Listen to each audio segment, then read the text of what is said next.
काबिल एहतराम मोहम्मद के सदर साहिबान खान साहब और प्यारो दोस्त और मुस्लिम सोचा तो साईं खालिद भगवान हमारे प्यारो करी साईं सुल्तान साहब साईं भेण साईं गुलाम नबी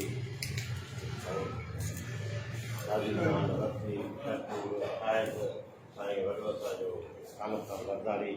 हेठि सभु दोस्त वेठल कंहिंजा नाला वठूं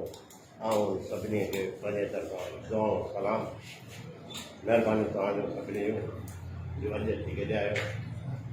ऐं साईंस जी वज़ाहत करे वियो आहे थोरी वज़ाहत आउं कंदुसि असुल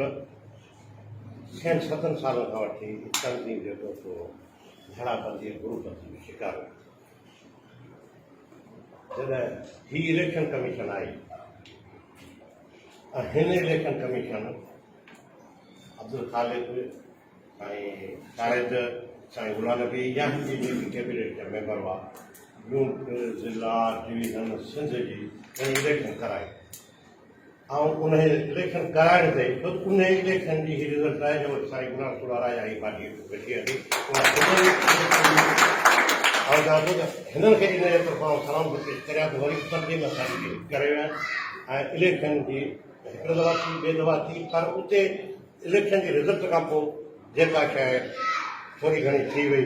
उन लाइ आऊं ॿधी साईं अब्दुल खालिद खां माफ़ी जो घुरां साईं लद्दारी या ॿिया दोस्त जिन खां थियो आहे असां चवंदा त साईं भाउर आहियो असांजा भाउर आहियो ऐं असुलु इलेक्शन जमूरीअ महिल जिन में घणा दफ़ा असांजूं इलेक्शनूं थियूं पर असां इहा शइ महसूस ई कोन कई गॾु हलंदा हुआसीं गॾु खाईंदा हुआसीं गॾु पीअंदा हुआसीं नेट वञी घरां मां इस्लामाबाद में साईं दार साहिब खे त इहे इलेक्शन जी अमल आहे ऐं हू बि असांजा दोस्त सभु भाउर आहिनि ऐं उन्हनि खे अपील कंदुसि त बाबा ही वोट पंहिंजो सभु जो हक़ आहे असांजो ज़मीन आहे केॾा थिए पर हिक ॿिए सां निफ़रतूं हिक ॿिए सां इख़्तिलाफ़ तनक़ीद करणु जाइ तनक़ीद करणु जाइ इख़्तिलाफ़ रखणु इहो सभिनी जो हक़ आहे पर सभिनी दोस्तनि खे उन्हनि खे बि असां गुज़ारिश कंदासीं कि ही